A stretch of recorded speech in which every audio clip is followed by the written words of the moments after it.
તો કાલના અધ્યાયમાં એવું જોયું હતું કે જે મહાપ્રભુજીએ સૃષ્ટિને બે દ્રષ્ટિથી જોઈ છે, એક તત્વ દ્રષ્ટિ અને બીજી લીલા દ્રષ્ટિ. તો અહીંયા એમ જોયું હતું. તો અહીંયા એમ સમજાવે છે કે કોઈ પણ આમ પ્રશ્ન, અહીંયા પેલા 2-3 પ્રશ્ન પૂછ્યા છે કે ગંભીરતાથી વિચાર કરતા સૃષ્ટિના બાબતમાં કેટલાક પ્રશ્નો ઉદ્ભવે છે. તો એમ ઘણા બધા પ્રશ્ન અહીંયા પૂછે છે કે સૃષ્ટિ નું વાસ્તવિક સ્વરૂપ શું હતું, સૃષ્ટિના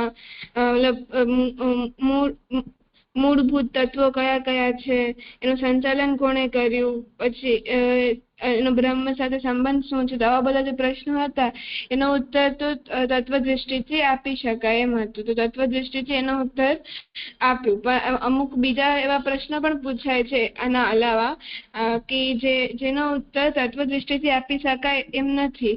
એવા પ્રશ્નો પણ અહીંયા કયા છે, જેમ કે જો સૃષ્ટિનો અસ્તિત્વ શા માટે થયો, પછી તે તત્વ જો એક જ સ્વીકારવામાં આવે તો સૃષ્ટિમાં આટલી બધી વિવિધતાઓ શું કામ છે, એટલે જળ અને જીવમાં ભેદ કેમ છે, સુખ અને દુઃખ કેમ છે, કોઈકને સ્વર્ગ તો કોઈકને નર્ક કેમ મળે છે. આવા બધા પ્રશ્નો પણ આવે. તો એના ઉત્તર માટે આપણે તત્વ દ્રષ્ટિ એના માટે આપણે એમાં નહીં લઈ શકીએ એના ઉત્તર માટે. તો એના માટે આપણે લીલા દ્રષ્ટિ જોઈએ છીએ.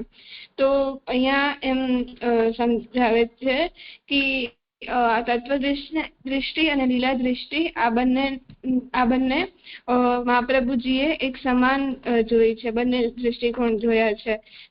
પણ તે થોડું અઘરું છે, અસંભવ જેવું છે જોવા માટે.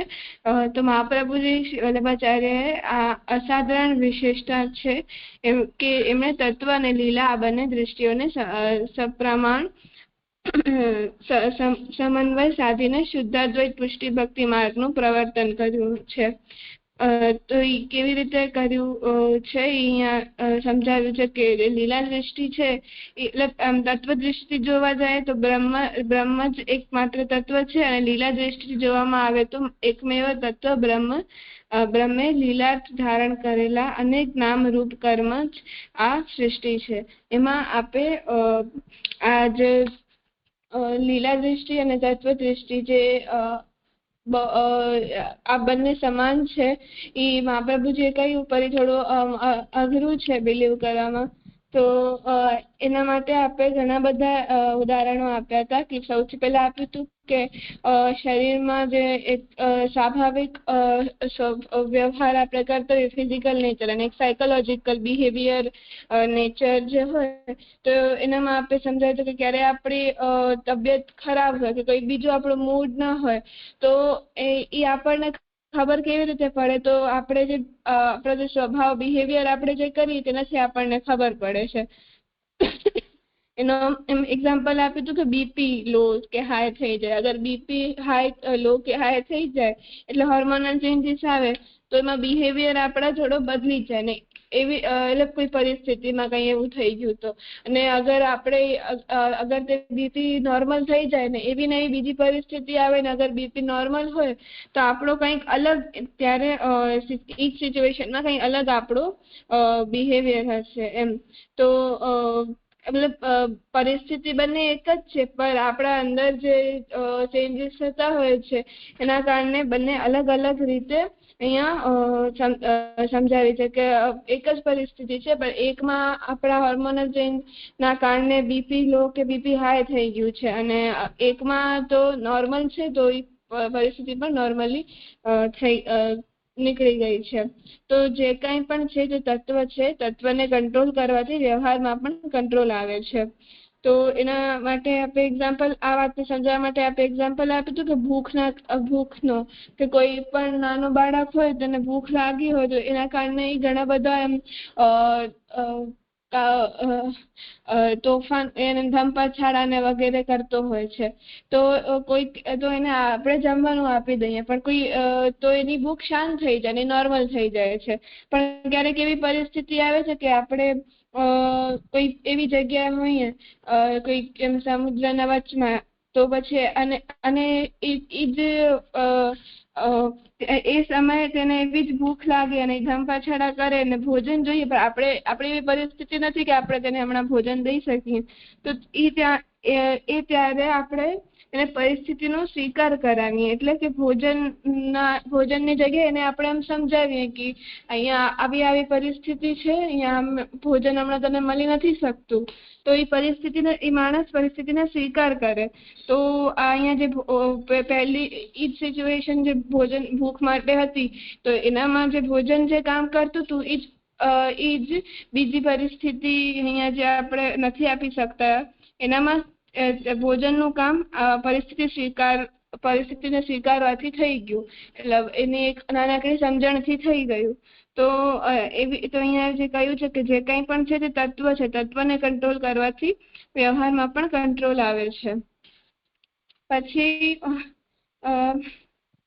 પછી જોયું હતું કે જે જાનવરોમાં પણ ઘણી બધી એવી જ રીતે તેમને સિમ્ટમ્સમાં હોય છે કે જો એમને ખબર પડે કે એ લોકોને હવે 4-5 દિવસ એમ જમવાનું નથી મળવાનું, તો એ લોકો ઓછું જમે. મતલબ એ લોકોને જે એકવારમાં મળી જાય એ લોકો લઈ લે ખાવાનું, અને એના પછી એનર્જી જ ઓછી યુઝ કરવા માટે એકદમ ધીમે ધીમે પોતાનું કામ કરે. જેમ એનર્જી વધારે યુઝ થઈ જતી હોય એવું કામ એ લોકો ના કરે, એમ બધું ધીમે ધીમે કરે, જેનાથી લોકોને એટલું શ્રમ ના પડે અને એનર્જી લોકોને યુઝ જ ન થાય. તો સ્વભાવ, વ્યવહાર, વસ્તુ, તત્વ આ નથી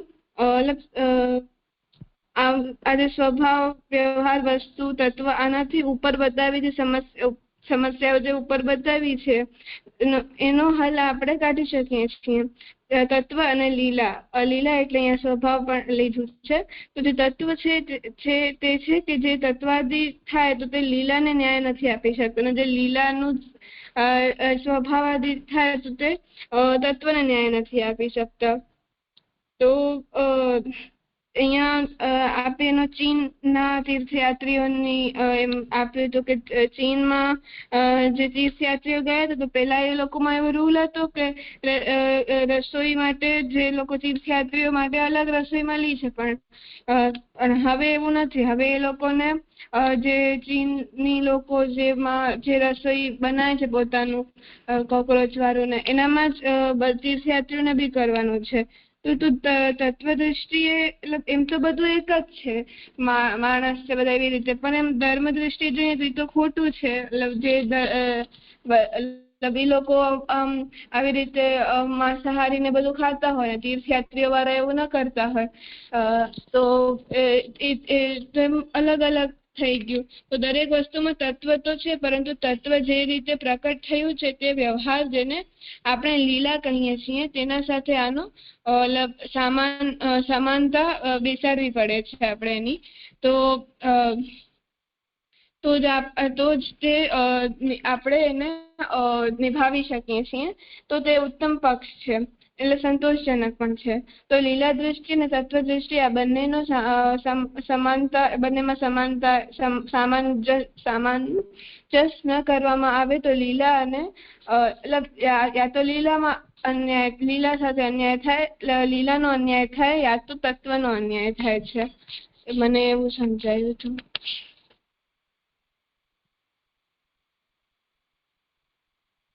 હા, ઠીક છે.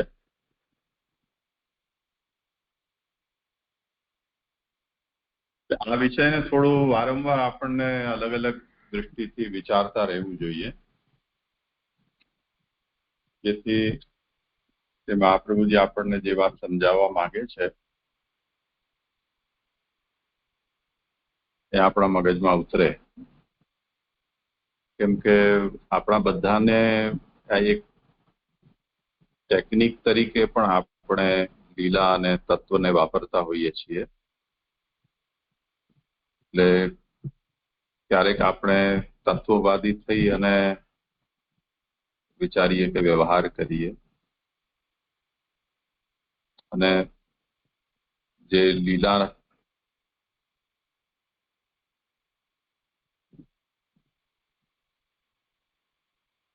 એટલે લીલામાં જે રચેલો ફસેલો હોય એને આપણે તત્વવાદી થઈને એની નિંદા આલોચના કરતા હોઈએ. અથવા આપણે આપણા પક્ષને તત્વવાદી બનીને ડિફેન્ડ કરતા હોય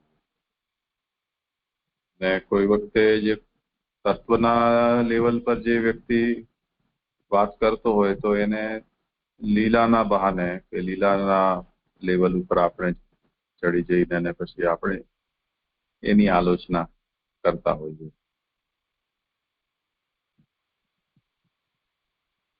એ જે આર્ગ્યુમેન્ટ આપણી હોય છે, આપણી કે કોઈ પણ એક પક્ષી બનીને જયારે કરે ત્યારે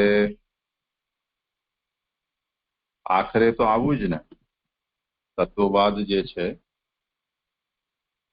એનો ટોન આવો હોય છે કે અંતે તો આવું જ ને, આખરે તો આવું જ, મૂળમાં તો આવું જ હોય ને, આખરે તો બધું એક જ છે કે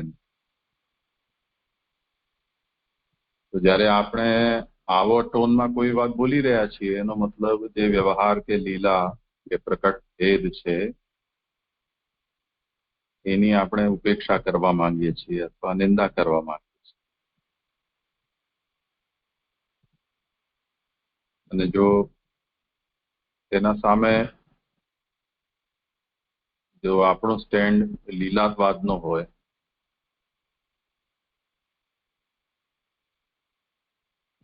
તો એ લોકોની આર્ગ્યુમેન્ટ લીલાવાદની કઈ જાતની હોય છે, એનો ટોન કેવો હોય છે, તો એમનો ટોન એવો હોય કે ભલે ને તત્વ જે કંઈ પણ હોય પણ મને તો આવું સારું લાગે અથવા બધા લોકો તો આમ જ કરે છે અથવા શાસ્ત્રમાં તો આમ લખેલું છે કે પરંપરા તો આવી છે.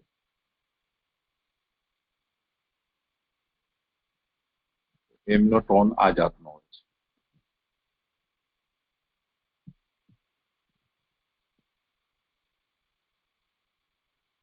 જેમ કોઈ વ્યક્તિનું મરણ થઈ જાય, એના સ્વજનો શોક કરતા હોય એ વખતે એમને આપણે જો તત્વનો ઉપદેશ આપવા જઈએ, તત્વના ઉપદેશથી એમના જે શોકાકુલ સ્વજનો છે એમનો શોક ક્યાં નિવૃત્ત થાય છે.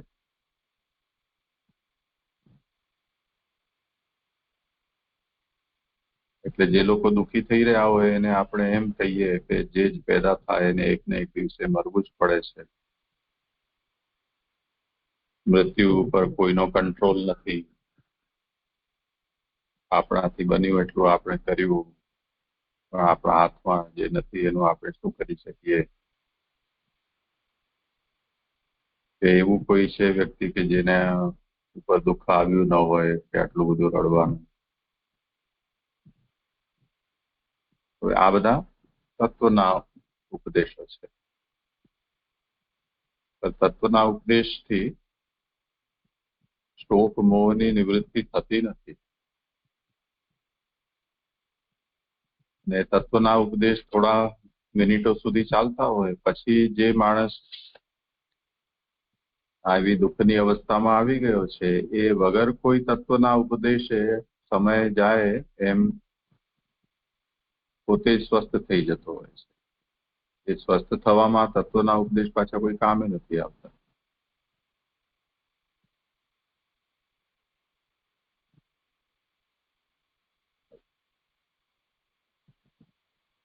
તો જે લીલા જે છે એ વ્યવહાર છે એમાં ભગવાને જે જાતની વિવિધતા પ્રકટ કરી છે, એમાં જે પ્રકારનો મોહ અજ્ઞાન પ્રભુએ પ્રકટ કર્યું છે એ લીલાની દૃષ્ટિથી એ મિથ્યા નથી, ભ્રમ નથી. એની ઉપયોગિતા છે. અને એ બધું હોય તો જ એ લીલાનો આનંદ કોઈ પણ લઈ શકે. એટલે લીલા ચાલી રહી હોય એની અંદર કોઈ વ્યક્તિ તત્વદ્રષ્ટા બની જાય તો એને રસશાસ્ત્રમાં રસાભાસ કહેવાય. એટલે મિષ્ટાન આપણે લઈ રહ્યા હોય ને એની અંદર કઈ મેથીના દાણા નીકળવા લાગે, મોઢામાં આવે તો એ જેમ સ્વાદ આપણો બગડી જાય એવી રીતે લીલાનો આનંદ આપણે લઈ રહ્યા હોઈએ અથવા લીલામાં આપણે પાર્ટિસિપેટ કરી રહ્યા હોઈએ એમાં જો આપણને તત્વને જોતા થઈ જઈએ કે આપણે એના પ્રત્યે સભાન થઈ જઈએ તો પછી લીલા ન રહી જાય.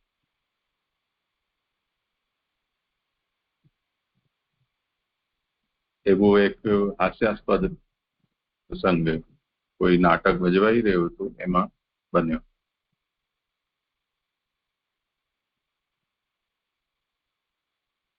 એમાં એક રાવણ સીતાનું હરણ કરી જઈ રહ્યો હતો. એવો આખો એનું રામાયણ રામલીલા છે ભજવાઈ રહી.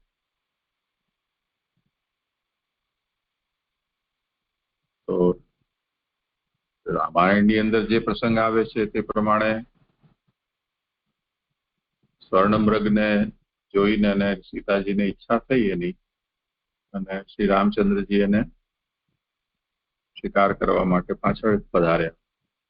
ઘણી વાર ન પધાર્યા તો લક્ષ્મણજી પણ પધાર્યા, અને પછી કર્ણકુટીરમાં સીતાજી એકલા હતા અને ત્યારે રાવણ આવીને એનું હરણ કરી જાય છે. તો એમાં જે સીતાજી બને, જે પણ બન્યો હશે કલાકાર, અને જે રામ બન્યા હતા, સીતાજી જે રામ બન્યા હતા એની પત્ની ન હતી, પણ કોઈ બીજા વ્યક્તિની પત્ની હશે જે સીતાજીનો રોલ એને આમાં ભજવ્યો. એમાં જયારે રાવણ સીતાજીનું હરણ કરીને એને જઈ રહ્યો હતો ત્યારે જે સીતાજી બની હતી એક્ટ્રેસ, એનો જે પતિ એ ત્યાં નાટક જોવા માટે આવ્યો હતો, એને ગુસ્સો આવી ગયો. તો એને સ્ટેજ ઉપર જઈને અને રાવણની સાથે ત્યાં જ યુદ્ધ ચાલુ કરી દીધું.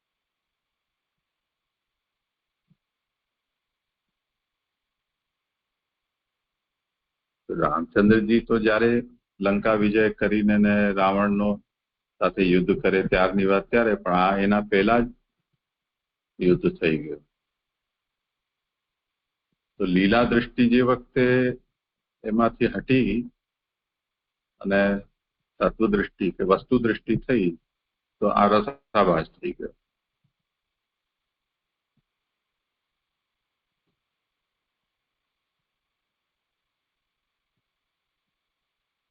તો લીલાની અંદર જે કંઈ પણ પ્રભુએ જો એમ ધાર્યું છે કે મને આ સૃષ્ટિની લીલા કરવી છે અને તેના માટે જે પણ ભેદ જરૂરી છે એ દરેક ભેદ ભગવાને પ્રકટ કર્યા. જળ જીવના અનેક પ્રકારો, જળના અનેક પ્રકારો, દરેકની પોતાની સ્વભાવની એક મર્યાદા સ્થાપિત કરી, કાલની મર્યાદા સ્થાપિત કરી, એ રીતે કર્મ મર્યાદા પણ સ્થાપિત કરી.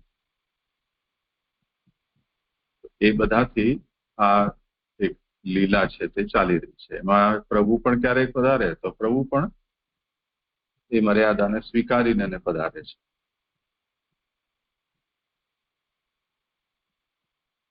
એમાં જો કોઈ તત્વદ્રષ્ટિ વાળો થઈ જાય, એટલે સર્વ કંઈ બ્રહ્મ છે, સર્વ કંઈ આત્મા જ છે, એવી દ્રષ્ટિ રાખનારો કોઈ થઈ જાય, અથવા ભગવાને જે રૂપ ધારણ કર્યું હોય બાલ કિશોર વગેરે રૂપ, એની અંદર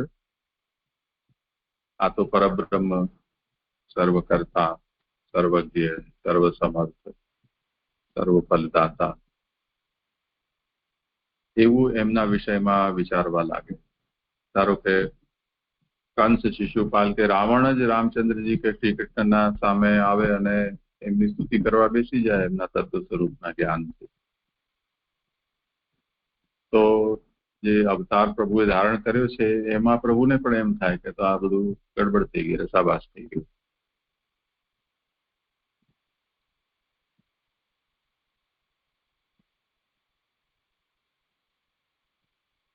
તો લીલા દૃષ્ટિ અને તત્વ દૃષ્ટિ, એમાં જે તત્વ છે એમાં કોઈ ભેદ નથી થઈ રહ્યો. વસ્તુ તો એની જ રહે છે, પરંતુ દૃષ્ટિનો ભેદ એમાં છે, અને એમાં જ જે કંઈ પણ રહસ્ય છે એ તત્વ ચિંતનનું રહેલું છે કે લીલા ચિંતનનું. એ દૃષ્ટિથી આપણે આ વાત જોઈ કે કેટલાક લોકોએ એમ કહ્યું કે આ જે કંઈ પણ લીલા છે એ બધું ભ્રાંતિ આપણી છે અને તત્વ એ સત્ય છે, એવું ઘણા લોકોએ માન્યું. કેટલાક લોકોએ તત્વ જેવું કંઈ છે જ નહીં, જે કંઈ પણ છે તે આ બધું પ્રકટ થયેલા વિભિન્ન નામ રૂપો છે એ જ સત્ય છે, એવી રીતે માન્યું. તો આ બંને જે દૃષ્ટિ છે એ શ્રી મહાપ્રભુજીના મતે એકાંગી દૃષ્ટિ છે, એટલે વન સાઇડેડ છે. તો શ્રી મહાપ્રભુજીએ બંનેનો સમન્વય બતાવી અને શુદ્ધાદ્વૈત પુષ્ટિ ભક્તિ માર્ગ આ શ્રી મહાપ્રભુજીએ પોતાનો સ્ટેન્ડ પોઈન્ટ રાખ્યો છે. શુદ્ધાદ્વૈત અથવા સાકાર બ્રહ્મવાદ એ શ્રી મહાપ્રભુજીનું તત્વચિંતન છે અને પુષ્ટિ ભક્તિ અને પુષ્ટિ પ્રપત્તિ એટલે શરણાગતિ એ શ્રી મહાપ્રભુજીનું ધર્મ દર્શન છે. એટલે સાકાર શુદ્ધાદ્વૈત બ્રહ્મવાદ એ જે તત્વ છે એ તત્વમાં આપણે જો પ્રકટ થયા છીએ, પ્રભુએ આપણને પ્રકટ કર્યા છે, તો આપણું તાત્વિક સ્વરૂપ જે કંઈ પણ હોય, પણ જે સ્વરૂપમાં પ્રભુએ આપણને પ્રકટ કર્યા છે એ સ્વરૂપની દૃષ્ટિથી આપણો રોલ આ સૃષ્ટિમાં ભગવાન પ્રત્યે શું છે કે સૃષ્ટિ પ્રત્યે આપણો એપ્રોચ કેવો હોવો જોઈએ,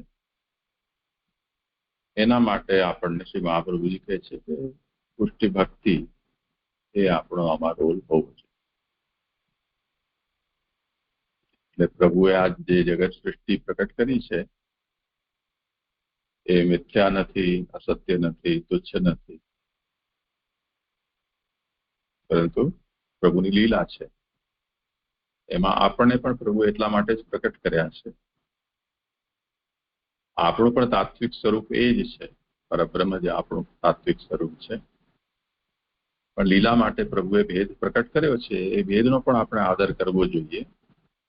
એટલે વ્યવહાર આપણો પ્રભુએ આપણને જે રીતે પ્રકટ કર્યા છે તે સ્વરૂપને પ્રમાણે હોવો જોઈએ પ્રભુ સાથે, અને અવેરનેસ આપણને સભાનતા એવી હોવી જોઈએ કે આપણે પણ એ જ મૂળ તત્વના એક રૂપ છીએ. એટલે અંશ અને અંશી, પ્રભુ અંશી છે, આપણે એના અંશ છીએ. જેમ ભારત અંશી છે, ગુજરાત એનો અંશ છે. તો જ્યારે આપણે ગુજરાત કે ગુજરાતી તરીકે છીએ ત્યારે ભારતીય તો છીએ જ, પણ જે મર્યાદામાં આપણને પ્રકટ કર્યા છે કે સ્થાપિત કરવામાં આવ્યા છે એ મર્યાદા પણ આપણને જાળવવી રહી. એનું અતિક્રમણ કરીએ આપણે અને કોઈ ગુજરાતી વ્યક્તિ એમ કહીને અને મહારાષ્ટ્રમાં જઈને અને પોતાનો અધિકાર માંગે કે તમે ભારતીય છો, હું પણ ભારતીય છું, મને આ હક અહીંયા મળવો જોઈએ, તો એ રસાભાસ છે. એટલે જે પ્રકટ કરેલી જે મર્યાદા છે એનો આદર કરવો, એને જાળવવું, એ લીલાનો પણ આદર છે. એટલે કાલે જે તે પ્રશ્ન કર્યો હતો કે મહાપ્રભુની દ્રષ્ટિમાં બ્રહ્મ અને સૃષ્ટિ વચ્ચેનો સંબંધ ન તો આત્યંતિક ભેદરૂપ છે કે ન આત્યંતિક અભેદરૂપ. આત્યંતિક ભેદનો મતલબ બ્રહ્મ અલગ જ તત્વ છે, જગત અલગ જ તત્વ છે, જીવ અલગ જ તત્વ છે, આવું માનવું એ આત્યંતિક ભેદ માનવું કહેવાય. અને આત્યંતિક અભેદ એટલે બ્રહ્મ જ જીવ છે, બ્રહ્મ જ જગત છે, જગત જ બ્રહ્મ છે, જગત જ જીવ છે, જીવ જ બ્રહ્મ છે. એટલું જ નહીં, બ્રહ્મ સિવાય જીવ છે જ નહીં, બ્રહ્મ સિવાય જગત છે જ નહીં. આ આત્યંતિક અભેદ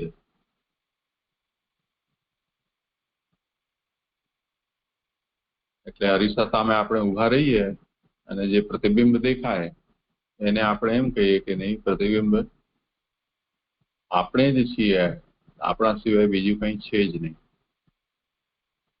જે દેખાય છે એ ભ્રાંતિ છે.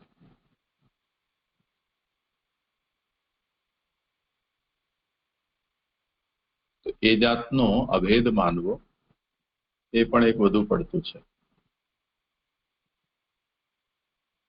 શ્રી મહાપ્રભુજી કહે છે કે ન તો જીવ જગત બ્રહ્મ વચ્ચે અત્યંત ભેદ માનવું એ યોગ્ય છે કે ન અત્યંત અભેદ માનવું યોગ્ય છે, પર તાદાત્મ્ય માનવું એ યોગ્ય છે. તાદાત્મ્ય અથવા શુદ્ધાદ્વૈત જે શબ્દથી એ વાત સમજી શકાતી હોય તે. એટલે તાદાત્મ્યનો મતલબ તત્વતઃ એક છે, લીલા માટે ભિન્નતાથી પ્રકટ થયા છે.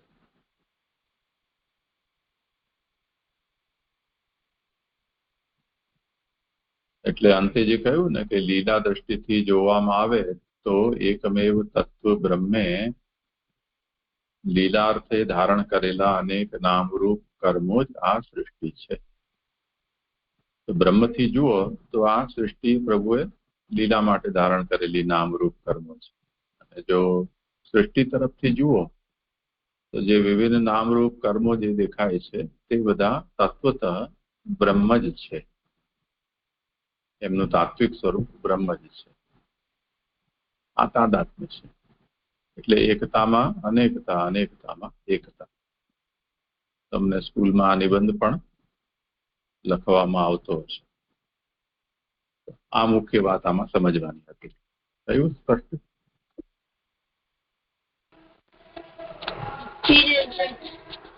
જેથી મને આમાં જે તાદાત્મ્ય શુદ્ધાદ્વૈત રૂપ સંબંધ છે એ ન સમજાયું બરાબર.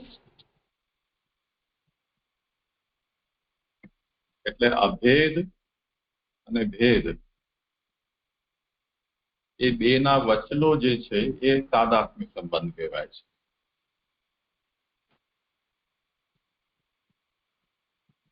એકતા અને અનેકતા, એના માટે જે પોપ્યુલર શબ્દો છે એ આપણે વાપરીએ તો એકતા અને અનેકતા.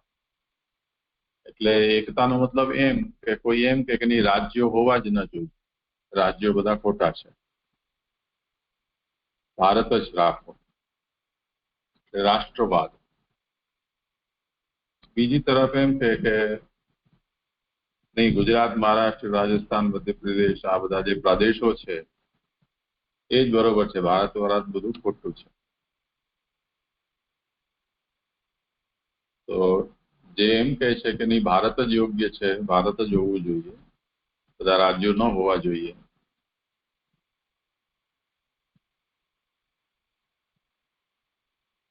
એ કેવલ અદ્વૈત સ્વીકારનારો કે માનનારો ગણાય. અને જે એમ કે ભારતની વાત ન કરો, બધાને સ્વતંત્ર કરી દો, ગુજરાત ગુજરાત ગણાય, રાજસ્થાન રાજસ્થાન ગણાય, તો આ ભેદવાદી થઈ ગયા અથવા અનેક વાળા થયા. અને ત્રીજો જે તાદાત્મ્યવાદ છે એ એમ કહે છે કે ભલે ગુજરાત ગુજરાત રહ્યું કે મહારાષ્ટ્ર મહારાષ્ટ્ર રહ્યું, ગુજરાત હોય કે મહારાષ્ટ્ર હોય, મૂળમાં તો એ ભારત જ છે.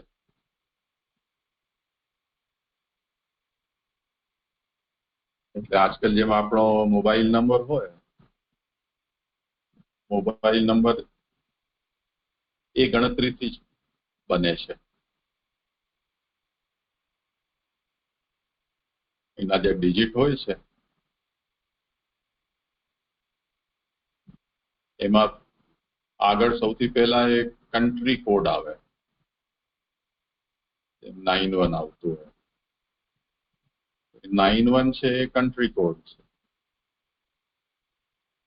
એના પછીના એના અંદરના જે કંઈ પણ ઝોન પ્રમાણે કે સ્ટેટ પ્રમાણે તે રીતે એના નંબર્સ અપાતા હોય છે, કે જે સર્વિસ પ્રોવાઈડર હોય તે પ્રમાણે.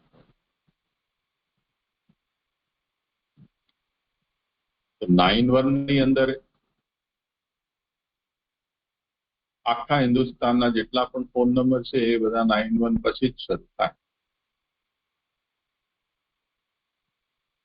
એની અંદર બધું આવી જાય. એમ જેને એન્કમ્પાસિંગ કહેવાય ને એ રીતે ભારત જે છે એ બધાને આવરી લે છે. એના અંદર બીજું બધું છે. એવી રીતે જે તત્વ છે એ તત્વ બ્રહ્મ છે, એન્કમ્પાસિંગ છે. એમાં બધું આવરી લેવાય છે. પછી એમાં રાજ્ય હોય કે જિલ્લા હોય, તાલુકા હોય, ગામ હોય, એ બધું એની અંદર આવી ગયું. એ તાદાત્મ્ય દૃષ્ટિ છે કે અમે ગુજરાતી છીએ તેમ છતાં ભારતીય પણ છીએ. ભારતીય હોવાની સાથે સાથે અમે ગુજરાતી પણ છીએ. ભારત અને ગુજરાતના વચ્ચેનો જે સમન્વય છે એ તાદાત્મ્યવાદ છે. અને જેમ કાશ્મીર વાળા કહે છે કે નહીં, અમે ભારતીય નથી, અમે પાકિસ્તાની પણ નથી, અમે કાશ્મીરી છીએ, ને ભારતમાંથી બહાર કરો, અમને નથી સ્વીકાર્ય ભારતનો સિદ્ધાંત.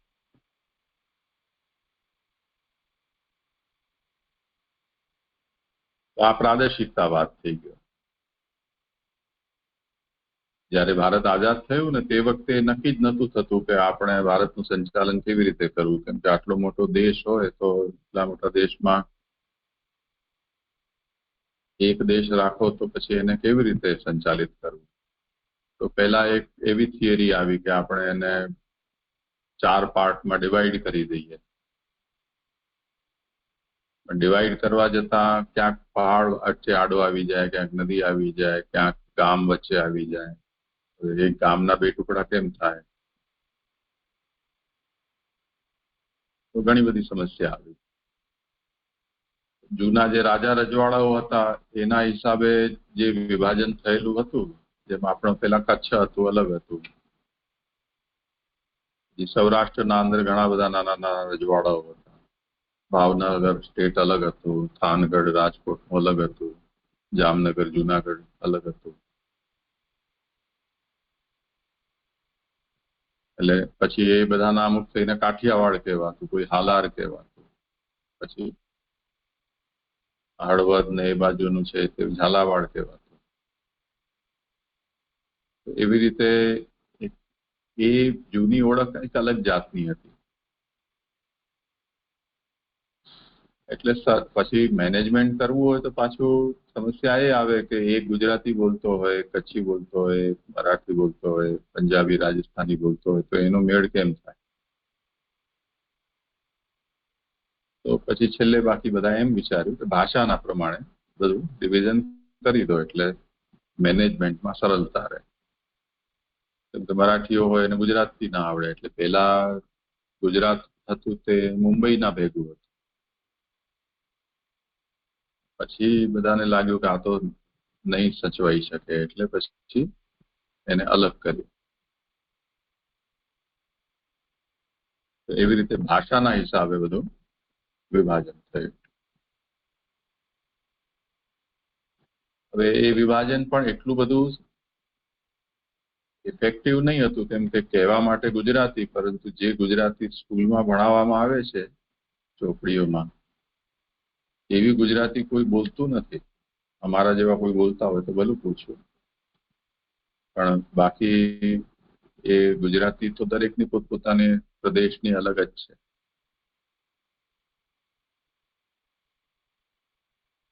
તો એ ભાષા પણ એવી કોઈ સ્ટાન્ડર્ડ ભાષા તો હિન્દુસ્તાનમાં ક્યાંય હતી જ નહીં, ક્યારે હોઈ પણ ન શકે, કોઈ જગ્યાએ સંભવ નથી.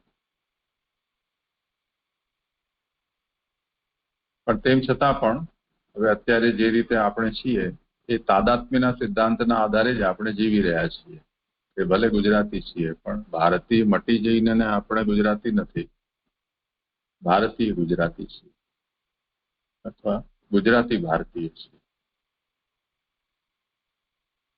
તો બંને વસ્તુને આપણે સાચવીને બેઠા છીએ. ગુજરાતી આપણી અસ્મિતા છે એને પણ સાથે સાથે ભારતીય છીએ તેવી રીતે.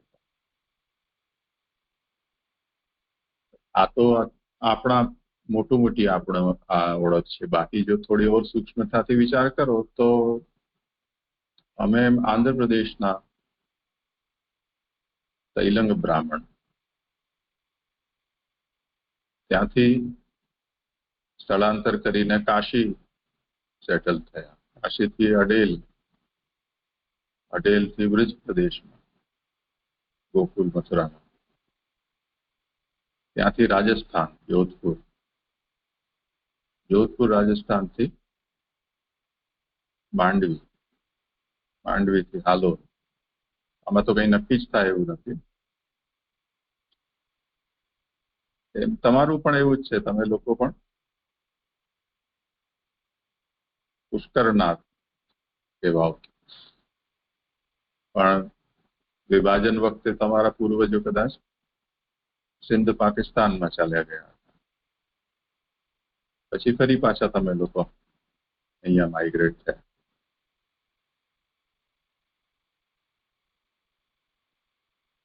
આ બધું હોવા છતાં પણ આપણી ભારતીયતા અને ગુજરાતી હોવાપણું એ બંને ઓળખ છે એને આપણે જીવંત રાખેલી છે. એકેને આપણે ખોટી ઓળખ છે એવું આપણે નથી કહેતા. આ તાદાત્મ્યનો સિદ્ધાંત છે.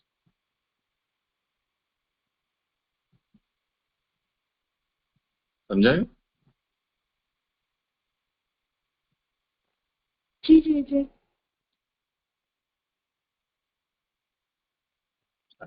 આજે અહીંયા આવેલા